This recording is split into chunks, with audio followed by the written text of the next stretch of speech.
rotasi karyawan ke kantor perusahaan.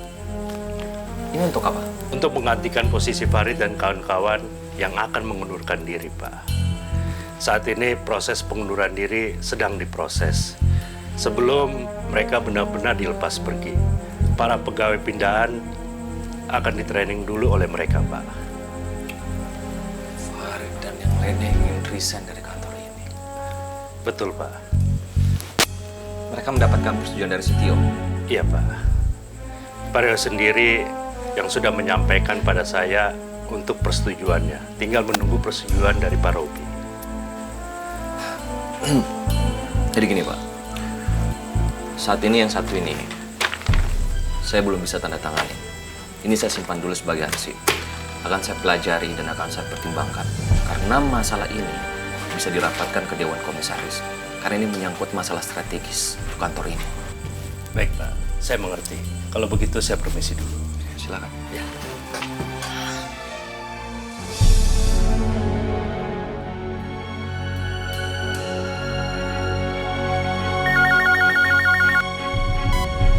Iya, Pak.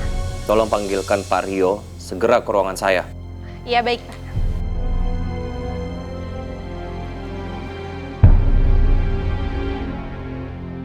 Kita tidak bisa melepas tim Farid begitu aja. Tim mereka udah begitu solid. Dan itu membutuhkan waktu yang cukup lama. Tapi mereka tidak kooperatif lagi, Pak. Mereka tidak bisa menjalankan tugas. Kenapa tidak diganti saja dengan karyawan yang lebih potensial? Siapa yang menjamin kalau tim yang baru akan lebih potensial? Kita nggak akan pernah tahu, Pak, kalau kita tidak mencobanya.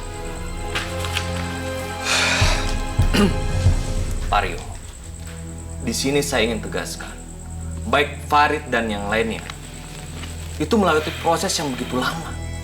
Bukan hanya 1-2 hari.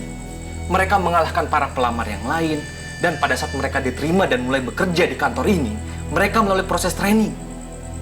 Baru setelah itu mereka baru bisa bekerja. Dan Pak Rio bisa lihat sendiri, bahwa mereka adalah karyawan-karyawan yang potensial, dan selama ini tidak ada masalah. Tapi saya yakin sekali, Pak, di luar sana masih banyak pekerja yang profesional.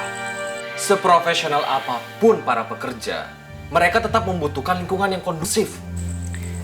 Kalau mereka sudah tidak bisa menjalankan tugas-tugasnya lagi, untuk apa dipertahankan, Pak? Parameternya apa? Parameternya apa? Dulu memang bahwa atasan itu selalu benar. Tapi di zaman yang serba canggih seperti ini dan pergerakan bisnis yang begitu cepat, itu sudah tidak berlaku sama sekali. Ketika di dalam suatu perusahaan mempunyai masalah, yang perlu dilakukan itu adalah mengkaji ulang faktor dan sistemnya. Membandingkan secara konferensi sistem yang baru dan sistem yang lama. Baru ke faktor karyawannya. Sebagai atasan, kita perlu melakukan introspeksi diri. Apakah karyawan sudah melakukan kesalahan untuk perusahaan atau sebaliknya?